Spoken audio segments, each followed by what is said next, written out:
भगवती मेरी माँ तू है,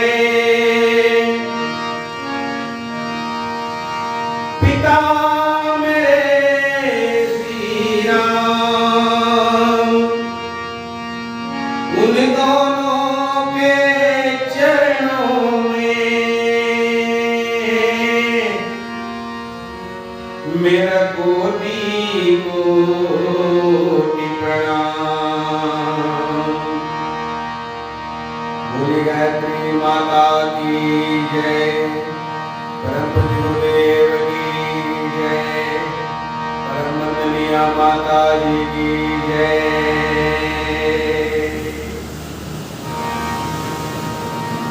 भक्तों, कल हम आपस में चर्चा कर रहे थे, महाप्राज्ञ पिपलाद जी सभी प्रकार की समस्याओं का समाधान कर रहे थे और मानव जीवन, आत्मज्ञान, मानव जीवन की आराधना, मानव जीवन को प्राप्त शक्तियां, इस सब के बारे में धीरे धीरे साफ साफ शब्दों में अवगत करा रहे थे। कह रहे थे कि साधना हम करें तो साधना के माध्यम से हमें सभी चीजों की प्राप्ति हो जाती है, लेकिन यदि हम असंयम होकर के, असंयमी बन करके हम अपने शरीर की दिव्य शक्तियों का हम दोहन नहीं कर सकते और दिव्य शक्तियां जब तक साधना ना हो, तब ना हो, तब तक प्राप्त नहीं होती। जैसे छलनी में दूध दूध, मूर्ख खुद ही पछताता है, वैसे असंयमी बन मानो जीवन रस व्यर्थ गंवाता है। फिर दीन दरिद्री बन करके अपना दुर्भाग्य भुलाता है, जीवन संपदा लुटा करके अति दुखद पंथ अपनाता है। फिर दुखित हृदय श्रृंगी बोले, हे नाथ कृपा कर बदलाए, यह मन को है अति चंचल, कैसे संयम को अपनाए। संयम को धारण करने का कोई सरल मार्ग आप बतलाए, सब संकट जिससे मिट जाए, धरती पर स्वर्ग उतर आए। कहते हैं चंचल है यह मन बहुत भटके चारों ओर, इस मृग तृष्णा का कहीं पाता न ओर छोर, पाता न ओर छोर। 87,000 ऋषियों के प्रमुख बनकर के आज श्रृंग ऋषि महाप्राज्ञ पिपलाद जी से प्रश्न कर रहे हैं। कह रहे हैं कि हे महाप्राज्ञ जी, हमको जीवन संपदा मिला और उस जीवन संपदा का हम उपयोग कैसे कर पाए? कृपा करके हे नाथ, हम असंयमी हैं, हम संयमी कैसे बने? संयम को धारण करने का, संयम को प्राप्त करने का कोई तो साधन होगा जिससे हमारी संकट मिट जाए। ऐसे साधनों के बारे में आप हमें अवगत कराइए, धरती पर स्वर्ग उतर आए, इन तथ्यों के बारे में हमें बताइए। ये चंचल बहुत है। कहते हैं मन लोभी मन लालची, मन चंचल चोर,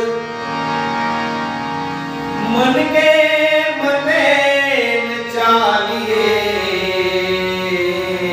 पलक पलक मन और। ये मन हमारा बहुत चंचल है महाप्राज्ञ जी, तो कृपया ये चारों ओर भटकते रहता है, कभी वहां कभी यहाँ कभी और कहाँ, अति चंचल है ना। हम इसको कैसे करें? ये मन मृग तृष्णा की भांति है, हमारी इच्छाएं कभी समाप्त नहीं होती हैं। एक इच्छा जैसे समाप्त हो जाती है, दूसरी इच्छा फिर से प्रारंभ हो जाती है। तो कैसे करें हम, कैसे संयमी बने? इसके बारे में उपाय बताइए। तब महाप्राज्ञ ने कहा, परम पूज्य गुरुदेव की इस शिव की प्यास की लेखनी चलती है। जीवनम कामधेनुर्गा पातुं दुग्धं तदीयकं, काठिन्यं नो शरन्धेषु पातु पात्रेषु यदि पूयते, तर्हि सौभाग्यलाभस्तु कथं तस्यापुमेष्यते, असंयमस्य चित्राणि रोद्धुं शक्यानि चेत्तदा। हे साधकों, हे संतों, हे ऋषि पुत्रों, दुख की बात है कि हम भ्रांतिवश, भ्रम के वश में पड़ करके, अब भ्रम किसे कहते हैं? सारी बीच नारी है कि नारी बीच सारी है, सारी ही की नारी है कि नारी ही की सारी। इसी तरीके से सांप है कि रस्सी है, रस्सी है कि सांप है। रात को निकल रहे हैं, भ्रम में पड़ गए कि सांप है कि रस्सी है। भैया क्या है, डर भी रहे हैं और छूने की हिम्मत भी नहीं हो रही है। ये भ्रम की स्थिति हो जाती है। तो भ्रांतिवश हम सब लोग, मानव लोग, संयम के महत्व को नहीं समझते। कहते हैं जीवनम कामधेनुर्गौ पातुं दुग्धं तदीयकम, ये जीवन कामधेनु है। हाँ, इस बात से मुझे एक बात याद आई, और ये है कि भगवान के 5 रूप होते हैं,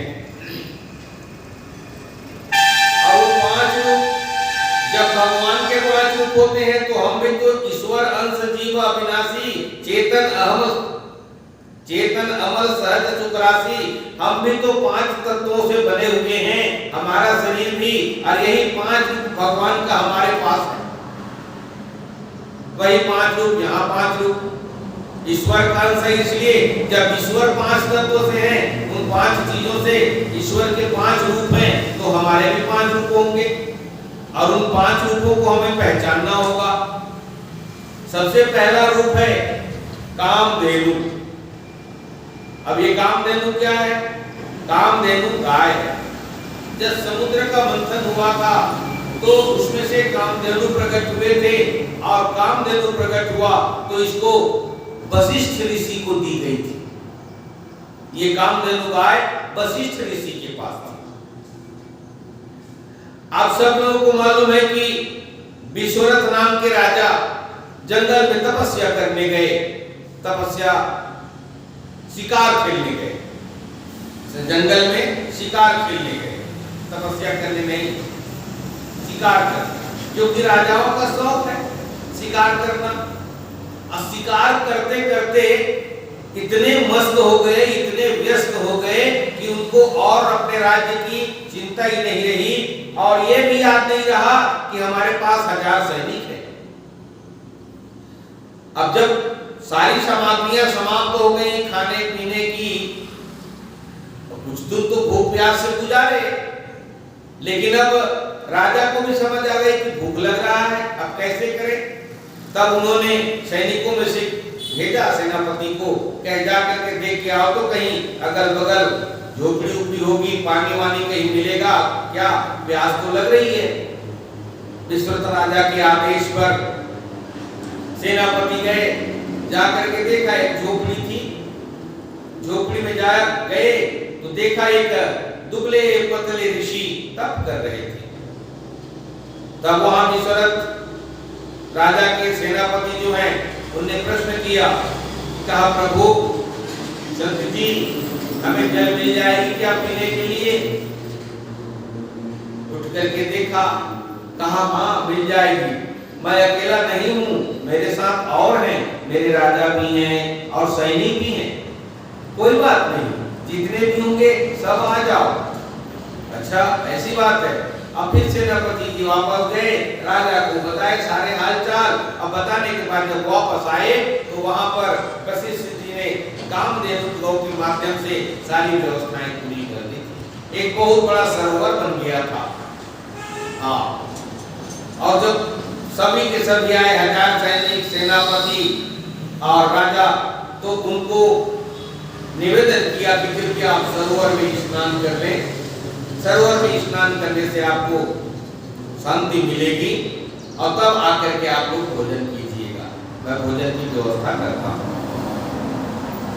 गए सभी स्नान करने, और जब स्नान करने लगे उस सरोवर में, सरोवर का जल अमृत तुल्य था। आहा, कौन कहे, इतना आनंद आया ऋषियों को, इतना आनंद आया ऋषियों को कि नहाते नहाते ही उनकी पेट भर गई। वहां से निकल करके जब आए तो यहाँ देखते हैं तो सबके लिए सिंहासन बना हुआ है, राजा के लिए राजा का सिंहासन, सेनापति के लिए सेनापति का, और सैनिकों के लिए सैनिकों का। फिर निवेदन किया वशिष्ठ जी ने कि देखिए आप लोग अपने अपने स्थान पर विराजिए, और विराज करके थोड़ी देर मुझे मौका दें, फिर आप लोगों के सामने भोजन परोसा जाएगा। बैठे, भोजन के लिए एक एक सेना को खिलाने के लिए एक एक नौकर थे, सेनापति को खिलाने के लिए 5 नौकर थे, और राजा को खिलाने के लिए तो 10-15 लोग लगे हुए। अब ये सब चीजें कहां से आई? ये सब चीजें कामधेनु से वशिष्ठ जी मांग रहे थे, क्योंकि कामधेनु उस व्यक्ति को दिया जाता है जो परोपकारी होता है। यदि परोपकारी ना हो तो उसको ये कामधेनु प्राप्त नहीं होती। और जब भोजन करने लगे तो इतनी बड़ी जलेबियां आती थी, इतने बड़े लड्डू आते थे, तो उनको खाते नहीं बनता था, मुंह कहाँ से मारे, कहाँ से शुरुआत करें, ये सोचने लगते थे।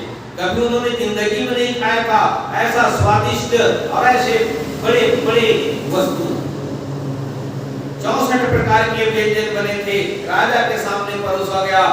राजा का सिंहासन ऐसा था कि उसके राज्य को जिस सिंहासन पर नहीं बैठता था या जिस सिंहासन पे बैठता था उससे कई गुना अधिक सुंदर सिंहासन था।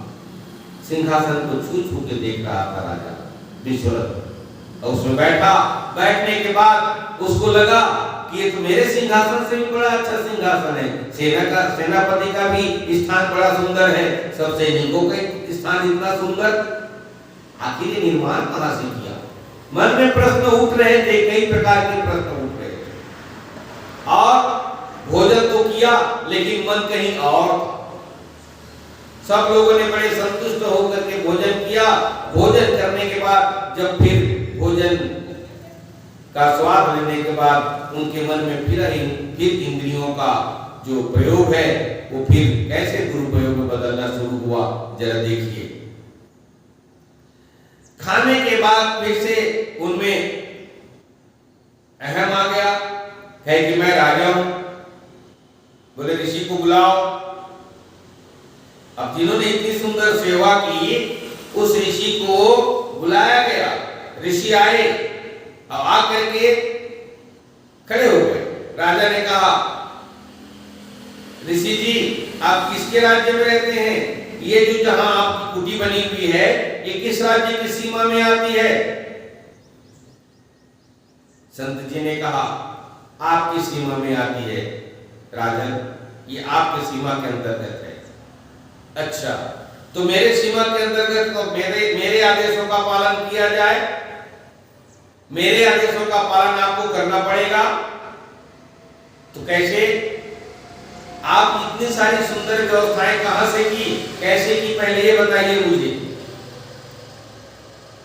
तो संत जी ने, ऋषि ने कहा कि हे प्रभु, हे राजन, मेरे पास कामधेनु गौ है जो समुद्र मंथन के समय देवताओं ने मुझे प्रदान किया है, और ये देवताओं के माध्यम से प्रदान किया गया कामधेनु गौ मेरे पास है, जिससे सारी चीजें उत्पन्न हुई, नवग्रह भी उत्पन्न हुए, आप सब लोगों को खिलाया पिलाया। ये सरोवर भी उन्हीं के द्वारा दिया हुआ है। तो कामधेनु क्या देती है? आपकी सारी इच्छाएं पूरी करती है। ये है कामधेनु। अब राजा को फिर हम आ गया। राजा ने कहा, तुम मेरे राज्य में रहते हो ना, तो ठीक है, ठीक, लेकिन मेरे आदेश एक और है, और वो जो कामधेनु है आप वो मुझे दे दीजिए। बोले कामधेनु तो आपको नहीं दे पाऊंगा। बोले क्यों? कि बोले परमार्थ के लिए है, स्वार्थ के लिए नहीं। यदि आपके पास जाएगा तो आप स्वार्थ में इसका उपयोग करेंगे और मैं परमार्थ में ही उपयोग करूंगा। स्वार्थ का क्षण मात्र भी मेरे अंदर नहीं रहेगा जब मैं इसका उपयोग करूंगा। यही से हमें बात समझ में आती है मित्रों कि हमारा जीवन भी भगवान का एक रूप जो हमारे अंदर है वो कामधेनु के रूप में है, और कामधेनु का उपयोग केवल परमार्थ के लिए किया जाता है। इसीलिए पिछले पाठों में हमने कहा कि आत्मदेव को प्रसन्न करना है, आत्मदेवता को प्रसन्न करना है, तो केवल सेवा कीजिए, भक्ति कीजिए, सेवा कीजिए। सेवा धर्म सबसे बड़ा धर्म है। सेवक धर्म कठोर, तो परमार्थ अर्थात सेवा। लेकिन ये क्या, राजा को तो अपना अहम था। उसने कहा, अगर कामधेनु आप नहीं दोगे तो तैयार हो जाओ युद्ध के लिए, मेरे पास 1000 सैनिक हैं, आप अकेले हो क्या कर लोगे? उसको ये याद नहीं रहा कि जब खिलाने के लिए 1000 सैनिकों को 1000 मिल सकते हैं, राजा को 10-15 मिल सकते हैं, सेनापति को 5 खिला सकते हैं, तो लड़ने के लिए जब तैयार होऊंगा तो मेरे लड़ने के लिए उतने पैदा हो जाएंगे। इसका एहसास नहीं हुआ और वो युद्ध के लिए तैयार हुआ। ललकारा किसको? ऋषि को। हमें संतों का कभी भी अपमान नहीं करना चाहिए। संत बड़े ही सरल होते हैं। संत हृदय नवनीत समाना। संत का हृदय जो है वो मक्खन के समान होता है। फिर एक बात और, संत से मिलने जाने का तरीका कुछ अलग होता है। संत से मिलने जाने का तरीका क्या बताया? गोस्वामी जी ने कहा है, संत मिलन को जाइए संग मिलन को जाइए, तनि माया अभिमान, ज्यो ज्यो पग आगे बढ़े, कोटिन यज्ञ समान। कहा क्या? संत मिलन को जाइए।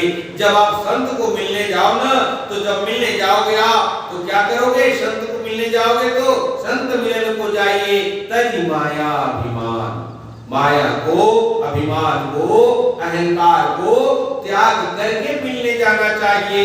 यदि आपने इनको त्यागा नहीं है तो फिर आपको कुछ भी फल प्राप्त नहीं होगा, कुछ भी पुण्य नहीं मिलेगा, कुछ भी धर्म नहीं मिलेगा, बल्कि आप अधर्म के रास्ते चल रहे हो ऐसा माना जाएगा। और यदि आप माया को, अभिमान को, अहंकार को, पद को अपना छोड़ करके किसी संत के पास मिलने जा रहे हो तो उस स्थिति में आपको क्या मिलेगा? ज्यों ज्यों पग आगे बढ़े, जैसे जैसे पग आपके आगे बढ़ते चले जाएंगे, उसी एक एक पग पर एक एक करोड़ यज्ञ का फल मिलेगा। अब मित्रों, हम अपने जीवन में जब भी ऐसे संतों से मिलने आते हैं तो अहंकार को छोड़ दीजिए, मैं कितना जानता हूँ वो छोड़ दीजिए, या और क्या कहते हैं वो छोड़ दीजिए। केवल ये ध्यान रखिए कि आप भगवान में कितना लीन हो पाते हैं, आप कितनी संतों के साथ मिलने जाते हैं, या संत आपसे बात करते हैं तो आप किस कोमलता से बात करते हैं। अभी आगे आएगी इंद्रियों की जब हम बात करेंगे तो उसमें हमको क्या करना होगा, कितने मीठे बन करके रहना होगा उस संत के पास मिलने जाने में। सारी चीजों को त्याग करके जो जाएगा वही धर्म का धर्मावलंबी बनेगा। तो इस तरीके से हम संत से जब मिलने जाए तो अहंकार को समाप्त करके जाएगा। अगर कोई कुछ प्रयास भी कर रहा है उसको प्रोत्साहन दे, न कि उनको दबाने का प्रयास करे। कुछ भी कर रहा है भाई, कोई करता है उसके पास कुछ चीजें नहीं है लेकिन फिर भी करने का प्रयास तो कर रहा है, नहीं कर रहे उससे तो अच्छा है वो। हाँ, यदि हम कहीं किसी विशाल सभा को ही संबोधित करेंगे, विशाल सभा में ही हम प्रज्ञा पुराण की कथा कहेंगे, या फिर चारों तरफ हमारे लोग बैठे रहें तभी हम प्रज्ञा पुराण कथा कहेंगे, ऐसी बात नहीं है। ये जो बात चल रही है ये कम से कम कोई नहीं सुन रहा तो ईश्वर तो सुन रहे हैं, आप सब तो सुन रहे हैं यूट्यूब के माध्यम से। इसीलिए जो कोई कार्य कर रहा है, किस रूप में कर रहा है, उसकी बल्कि सहायता करें, उसको आगे उठाएं, तो ये अहम खत्म होगा। तो जैसे जैसे हम माया को, अभिमान को त्यागेंगे तो हम संत के पास जब मिलने जाते हैं तो वहां हमें एक एक पग पर एक एक करोड़ की यज्ञ की प्राप्ति होती है। और मानव जब ऐसे संतों के पास जब मिलने जाता है तो उसको ये पता नहीं रहता कि मैंने कितने करोड़ यज्ञ किए हैं, लेकिन वो आपके पुण्य में खाते में लिख दिया जाता है, जो भगवान हमेशा करते रहते हैं। लेकिन आज विश्वरथ नाम का राजा अहंकार उत्पन्न हो गया, संत से तो मिलने गए, पहले स्वार्थ की बात थी क्योंकि भूख लग रहा था, प्यास लग रही थी, जब वो चीज पूरा हुआ तो फिर अहंकार उत्पन्न हो गया। अहंकार ने जन्म लेकर के उसका रूप दिखाना शुरू कर दिया, जो रौद्र रूप होता है, भयानक रूप होता है। हाँ, अहंकार इतना बड़ा रूपवान है कि उसके सामने कोई टिक नहीं पाता है, कोई बच नहीं पाते हैं। तो ये जो अहंकार है, राजा विश्वरथ को हो गया और युद्ध के लिए ललकार दिया, हजारों सैनिक या करोड़ों सैनिक पैदा हो गए, इससे उसी कामधेनु गांव से, और राजा को बंदी बना करके बांध करके वशिष्ठ के सामने पटक दिया। वशिष्ठ जी बंधे हुए हैं, विश्वरथ राजा बंधे हुए हैं और बंद करके वशिष्ठ के सामने दंडवत पड़े हुए। जब फिर से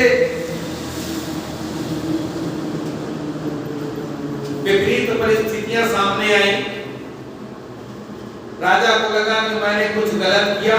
हाँ, अहंकार में, क्रोध में हम भी ऐसे ही कर देते हैं, बाद में पछताना पड़ता है। तो मित्रों, इसी को रोकना है, हमें अहंकार को रोकना है, क्रोध को रोकना है। कोई कह दिया दिया तो ठीक है, चलो कोई बात नहीं, किसी कारण से कहा होगा, छोड़ो। लेकिन वो आप क्रोध करके, अहंकार करके, मैं मेरे को ऐसा बोल दिया, नहीं, कभी नहीं करना चाहिए। अब राजा को समझ में आई कि मत सोचिए कि बाहर वाला जो दुबला पतला दिख रहा है, इसके पास कोई ताकत नहीं है, इसके पास कोई शक्ति नहीं है, ये साधन विहीन है। ये कभी नहीं सोचना चाहिए सामने वाला अगर छोटा भी है ना, शत्रु यदि छोटा भी हो तो बहुत बड़ा होता है, हमें ज्ञान नहीं कि उसके पास क्या है। ऐसे ही विश्वरथ राजा को हुआ, जब पटका वहां पर, जब दंडवत गिरा वशिष्ठ जी के सामने में, तब पता चला कि मैं कौन। तब उसने फिर बंधे हाथों से जोड़ करके निवेदन किया कि हे संत जी, मुझसे त्रुटि हो गई, गलती हो गई, और गलती हो जाने के फलस्वरूप अहंकार बस मैंने आपको भला बुरा कहा, युद्ध के लिए ललकारा, मुझे क्षमा करें भगवान, मुझे क्षमा करें संत जी, मुझे क्षमा करें ऋषि जी। ऋषि के हृदय तो मोहित होते ही हैं। नारद जी को भला कोई कुछ भी कहे, वो तो सबको समान रूप से अपना प्रसाद बांटते ही रहेंगे, और जब बांटते रहेंगे तो प्रसाद बांटेंगे तो निश्चित रूप से ये सेवा का कार्य है, और ये सेवा का कार्य हमेशा करते रहना चाहिए। आज संत जी ने वही उपाय दिखाया, और उपाय दिखा करके संत जी ने कहा कि ठीक है, मैं आपको क्षमा करता हूँ, मैं आपको क्षमा करता हूँ, और क्षमा करने के बाद अब आप अपने राज्य को जाइए। लेकिन विश्वरथ राजा हाथ जोड़े खड़े रहे, बंधन छूट गए उसके संत की कृपा से, और बंधन छूटने के बाद हाथ जोड़कर खड़े रहे, और हाथ जोड़ के खड़े होकर के निवेदन करने लगे कि हे प्रभु, हे संत जी, मुझे बताइए कि मैं भी इस कामधेनु को प्राप्त करने के लिए क्या कर सकता हूँ, मुझे क्या करना चाहिए। आज ऋषि श्रृंगी जी भी यही प्रश्न कर रहे हैं। मित्रों, हम जो प्रश्न आपसे कह रहे हैं, श्रृंगी जी का जो प्रश्न है वो हम सब के लिए प्रश्न है। हम सब आज के मानव इसी तरीके से अहंकार में डूब करके हमारे अंदर की कामधेनु गाय को हम पहचानते नहीं, हमारे अंदर भी कामधेनु गाय है। अब कहा कि गायत्री महामंत्र का जाप करो, और तब आपको जब मिलेगा वो मिल जाएगा, तपस्या आप कीजिए। तब वट वृक्ष के नीचे विश्वरथ नाम का राजा सभी सैनिकों को वापस भेज दिया राज्य में, और कहा चलो तुम लोग चलाते रहना, देखते रहना, मैं यहाँ तपस्या कर रहा हूँ। और वो विश्वरथ नाम का राजा तपस्या करने में लीन हो गया। तपस्या करते करते करते करते जब 12 वर्ष हो गया, और देखिए तो राजा है ना, तपस्या करते करते भगवान प्रसन्न हुए। अब प्रसन्न हुए तो वर मांगने के लिए जो सोचा, उस सोच को देख करके एक और राजा का दिल जलने लगा, उसको अहंकार होने लगा। और वो कौन है? वो है राजा इंद्र। विश्वरथ नाम का राजा जो है, आज जब 12 वर्ष तपस्या कर लिया, तो 12 वर्ष तपस्या करने के बाद उसका एक ही उद्देश्य रहा कि मैं धरती का राजा क्यों बनूं, किसी राज्य का राजा क्यों बनूं, मैं स्वर्ग का राजा बनना चाहता हूं। इसीलिए वो तपस्या करने लगा, और स्वर्ग के राजा बनने की इच्छा उनके मन में, कामनाएं मैंने कहा था समाप्त नहीं होती हैं, एक पूरी भी तो दूसरी आ जाती है। सो इनके मन में भी आ गई, और जब इच्छा आई तो इच्छा आने के बाद इन्होंने मन में सोचा कि मैं स्वर्ग का राजा बनूंगा। भगवान आएंगे, प्रसन्न होंगे, और वरदान मांगने को कहेंगे, तो मैं एक ही वरदान मांगूंगा, और वो वरदान मेरा ये रहेगा कि मुझे स्वर्ग का राजा बना दिया जाए।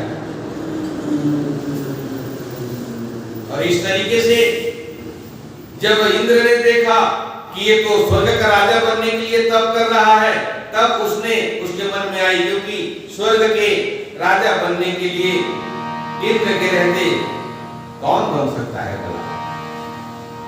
और फिर इंद्र लोभी है, लालची है। इनकी कृतियों को देखें, इसलिए तो कुत्ते की उपाधि दी है गोस्वामी जी ने। क्या कुत्ते की उपाधि? सुख हार ले भाग जिमी स्वामी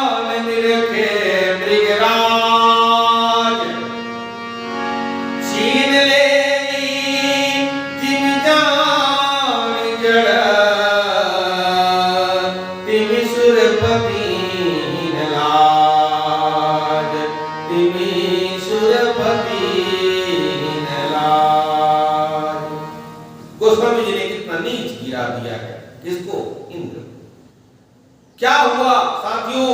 वो स्वर्ग का राजा है, तो स्वर्ग के राजा भी आप हो जाओगे यदि आपके मन में लोभ है, ईर्ष्या है, अहंकार है, द्वेष है, तो आपको भी नीचे ही गिरना पड़ेगा, नीचा बनना पड़ेगा। कोई नहीं रोक सकता आपको। ये वही इंद्र है ना?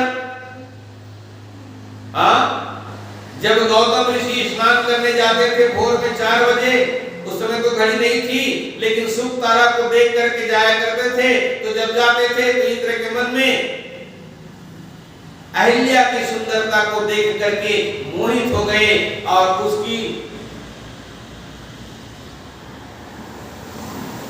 इज्जत लेने के लिए, या ये कहा जाए चरित्र हनन करने के उद्देश्य से, वो उनके यहाँ सुबह क्या कौन सा रूप बना करके जाते हैं? गौतम ऋषि का रूप बना करके जाते हैं। अब भला गौतम ऋषि का रूप बना करके जाएंगे भी तो भला पत्नी कितनों भी सती रहे, क्या पहचाने? हाँ, लेकिन एक बात तो जरूर देखी वो और पूछी भी कि भाई, हाँ पतिदेव, आप तो नदी स्नान करने गए हैं ना, अब आप नदी स्नान करने गए तो फिर वापस आप कैसे आ गए? वापस कैसे आ गए?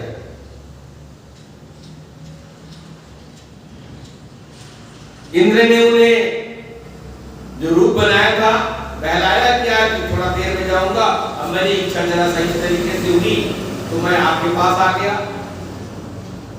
लेकिन ये क्या, जब सभी अपने आत्मन से अपने पति की है तो उसकी बात को जरूर अंदर ही अंदर भगवान वहां तक पहुंचा देते हैं। वास्तव में ऋषि उस दिन स्नान नहीं किए और वापस आ गए। वापस आए तो सारे कृत्य को देखा, और जब देखा कि आ गए कोई करके, तब इंद्र चोरी करके भाग रहा था, लेकिन पकड़ लिया और पकड़ करके श्राप दे दिया कि तेरे शरीर पर 1000 भग हो जाए। 1000 भग का चिन्ह बन गया, 1000 छेद हो गए। किसके? इंद्र की। और अहिल्या को तुमने इस तरीके से अपने पत्नी धर्म का मान सम्मान नहीं किया, इसलिए तुम्हें भी पत्थर बना देता हूं, तुम पत्थर हो जाओ। ये 2 श्राप गौतम ऋषि ने तत्काल दिए। अब ये बात अलग है कि श्राप देना सही है या गलत है, इसके बारे में चर्चा बाद में करेंगे। आज तो मैं कामधेनु की बात कर रहा हूं। बाकी सही था, इतना मान के चलिए, क्योंकि चरित्रहीन का जिंदगी जीने से अच्छा कि पत्थर बन करके आप पड़े हो। ये वो इंद्र है, जब कोई कुत्ता सूखे हड्डी को लेकर के चबा करके भागते रहता है, चलते रहता है या खाते रहता है, तो उधर से शेर को जब देखता है, बेगराज को, तो कहता है कि ये मेरी हड्डी को छीन लेगा, इसलिए मैं भागूं। भला शेर सूखी हड्डी खाने वाला है? वो तो ताजा मांस खाने वाला है, वो भला इसकी हड्डी को क्यों छीनेगा? लेकिन कुत्ते को लगता है कि मेरी हड्डी छीन लेगा। ऐसे ही विश्वनाथ राजा जब तपस्या कर रहे थे तो इंद्र को लगा कि ये मेरे राज को छीन लेगा, इसलिए उसने मेनका को भेजा और मेनका जा आकर के विश्वनाथ राजा की तपस्या को भंग किया। ऐसे नहीं कर पाए नाच गा करके, तो क्या किए? सुंदर सा स्वाद वाला भोजन बना करके कराया, घर बुलाया, और घर बुला करके अच्छा अच्छा भोजन कराया, पकवान बना बना करके। और जब और फिर प्रेम हो गया तो फिर उन्होंने गांधर्व विवाह का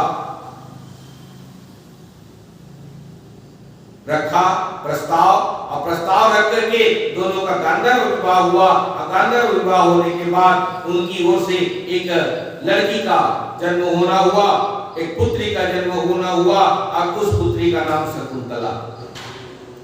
और शकुंतला राजा उसे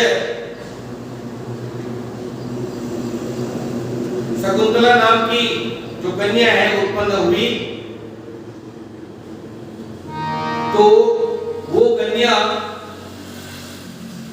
वहीं रहती थी जंगल में, और और जंगल में रह करके जब दुष्यंत राजा आए शिकार खेलने, उसकी सुंदरता पर मुग्ध हो गए, फिर उनको कहा कि मैं तुम्हें अपनी रानी बनाऊंगा, आप चलो, तो चले गए। लेकिन जैसे ही गर्भवती हुई, उन्होंने फिर जंगल में छोड़ दिया। किसको? शकुंतला, दुष्यंत। और जब जंगल में छोड़ दिया, तो जिस तरीके से सीता के 2 पुत्र हुए जंगल में, ये कर्म का फल भी हो सकता है। हाँ, चर्चा करेंगे कहीं कर्म की फल की। तो यहाँ जंगल में वो भरत नाम के पुत्र को उत्पन्न की, और वो इतना प्रतापी हुआ, इतना ताकतवर हुआ कि शेरों के साथ खेलता था। वही से हमारे भारत की एक स्मृति शेर का जो है वो भारतीय स्मृति बना हुआ है, और साथ ही साथ उसी के नाम से एक नाम हमारे देश का भारत पड़ा।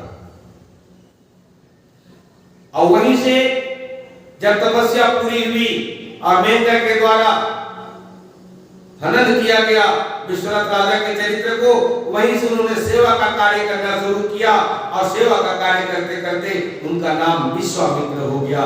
तब से वो विश्वामित्र कहलाए। इस तरीके से कामधेनु गाय के बारे में मैंने आपको अवगत कराया कि आज कामधेनु गाय, ईश्वर के 5 रूप जो हमारे अंदर हैं, मैं आपसे चर्चा कर रहा था कि हमारे अंदर भी कामधेनु गाय है। हम भी किसी का परमार्थ कर सकते हैं, हम भी किसी की सहायता कर सकते हैं, हम भी दूसरे लोगों को जो दुख में हैं उनको सुख प्रदान कर सकते हैं। और आज वो विश्वनाथ राजा कैसे विश्वामित्र बना, तो हमारे परम पूज्य गुरुदेव की लेखनी यही कहती है कि हे ऋषि पुत्रों, हे प्रज्ञा पुत्रों, आप लोग भी अपने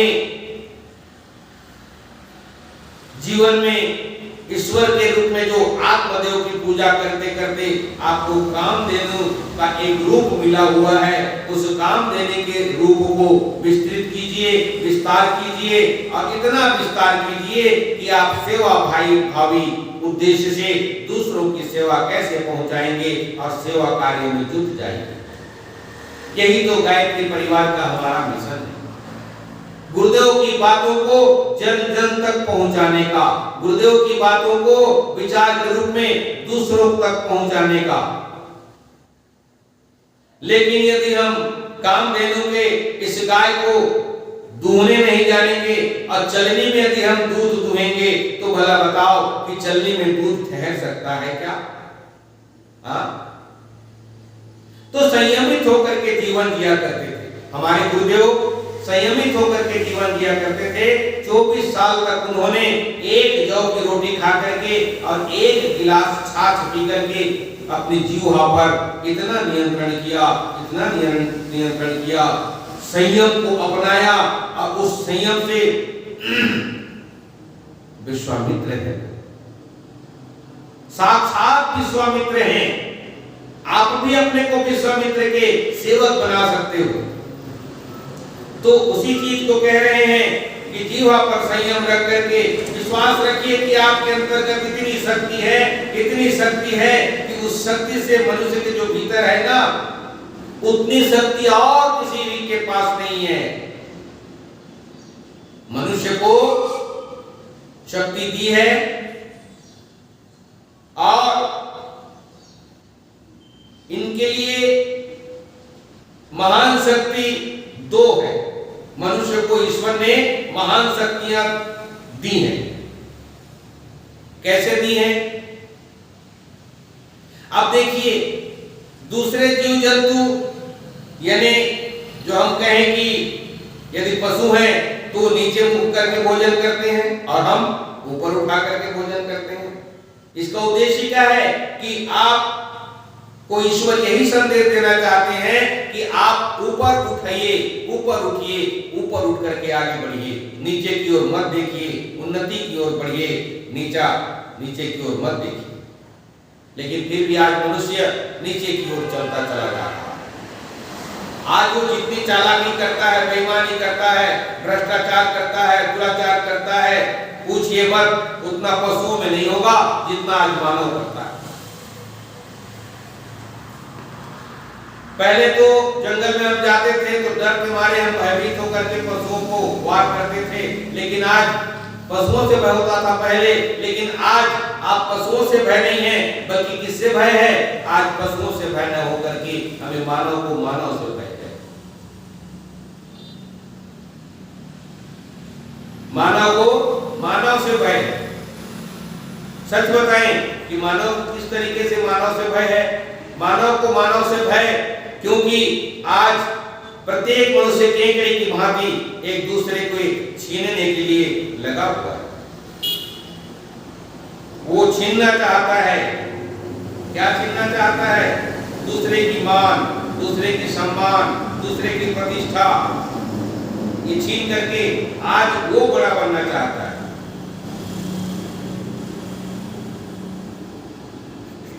और बड़ा बन करके, चालाकी करके वो होशियार बनना चाहता है। निश्चित रूप से व्यभिचार, बलात्कार की आज जितनी घटनाएं दिखाई देती हैं, और आज खाओ पियो और मौज उड़ाओ, खाओ पियो और मौज उड़ाओ के सिद्धांत पर लोग चल रहे हैं। खाओ पियो और मौज उड़ाओ के सिद्धांत पर आज केवल उसी पर डूबे हुए हैं, और आज मानव अपना स्वभाव भूल गया है। इसीलिए उसके पास जो है कामधेनु गाय, वह उसका उपयोग नहीं कर पा रहा। लेकिन आगे आज की कथा को यहीं विराम देते हुए हम आपसे अवगत कराएंगे। कल एक रूप को और लेंगे। आज एक रूप को लिया हमने, प्रभु के 5 रूप हमने अवगत कराए आपसे, जो परम पूज्य गुरुदेव ने अपने प्रज्ञा पुराण में स्पष्ट रूप से कहा है कि भगवान के 5 रूप हैं, और उन 5 रूपों में पहला रूप आप हम सबके सामने आया, और वो है कामधेनु। कल आगे के रूपों की और चर्चा करेंगे। यहीं पर वाणी को विराम देते हुए आइए प्रज्ञा पुराण को यहीं पर विराम देते हैं। बोले गायत्री माता की जय, परम पूज्य गुरुदेव की जय, परम वंदनीय माता जी की जय। ओम देव शांति अंतरिक्ष सर्वं शांति, पृथ्वी शांति, आपा शांति, कोशत्रय शांति, वनस्पतयः शांति, विश्वे देवा शांति, धर्म शांति, सर्वब्रह्म शांति, शांतिरेव शांति, सामा शांतिरेधि। ओम शांति शांति शांति, सर्वारिष्ट शांतिर्भवतु।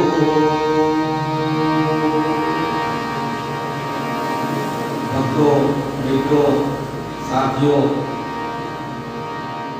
कहते कहते यदि कोई बात गलत हो जाती है तो कृपया सुधार करके देख लें, और त्रुटियों पर ध्यान न दें, अच्छाइयों पर ध्यान दें। मेरा आपसे करबद्ध प्रार्थना है।